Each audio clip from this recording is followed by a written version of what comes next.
Magandang gabi po, tumama ang magnitude 5.4 na lindol sa probinsya ng Aurora kaninang umaga.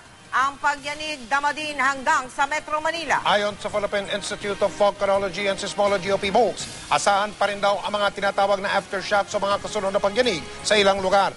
Sa ngayon ay wala namang napaulat na nasaktan o namang pinsala na naidulot ng lindol. Nakatutok si Julio Segovia. Alas 10:30 kaninang umaga nang maramdaman namin ang lindol habang kinocover ang workshop ng FDA sa isang hotel sa Maynila. Mula sa 11th floor, ramdam na ramdam namin ang pag-uga. Gumalaw pati mga baso sa mesa. May 10 segundo rin naming naramdaman ang lindol. Para mapawi ang kaba at takot ng bawat isa, pinangunahan ng speaker ang pagdarasal. Lord, praise the Lord, come, praise the Lord. Ang naramdaman naming lindol sa Maynila, intensity 2 ayon sa Philippine Institute of Volcanology and Seismology o PHIVOLCS. Naitala sa 5.4 magnitude ng lindol, kung saan ang epicenter nito'y nasa 17 kilometro hilagang silangan ng Baler, Aurora. Intensity 5 ang naramdaman doon. Intensity 4 naman sa ilang bayan ng Nueva Ecija at lungsod sa Isabela. At intensity 3 sa ilang bahagi ng Region 3 at malaking parte ng Metro Manila.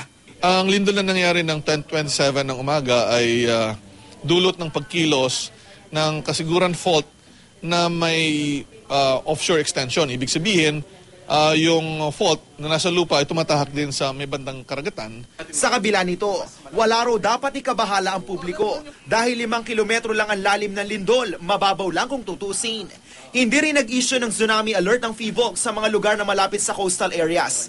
Di naman daw kasi naabot ang 6.5 magnitude level na benchmark sa pag-i-issue nito. Ang sigurado, may mararamdamang aftershocks. Ang kategory namin dyan ay moderate earthquake na hindi pa sapat ang kakayahan nito na magpaangat ng lupa at ng tubig sa ibabaw nito. Ang magnitude 5.4 ay posible nang magdulot ng mga aftershock, no? At ito ay kadalasang maliliit na lamang. Ayon sa National Disaster Risk Reduction and Management Council o NDRRMC, walang naiulat na nasaktan o pinsalang dulot ang lindol. Pero agad pa rin nilang inalerto ang mga regional office sa buong bansa. May mga SOPs na tayo, no? Na dapat gawin ng mga regional directors ng OCD.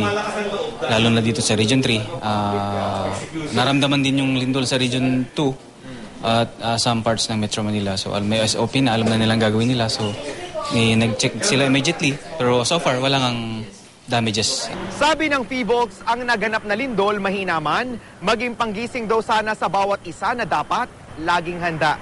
Hindi kasi natin alam kung kailan at anong oras ito tatama. Kung nasa loob ng gusali, umiwas daw sa mga babasaging bagay na maaaring bumagsak. Sa ilalim ng mesa magtago. Kung ang building naman ay maayos at hindi guguho, ay stay put ka muna. Magkaroon ka ng position na drop, cover and hold, no? Yumuko, sumukob, takpan ng ulo, doon ka lang sa maligtas na lugar. Saka umalis pagtapos ng pagyanig. Sa nasa labas naman, iwasan daw ang mga puno, poste ng kuryente at mga konkretong estruktura.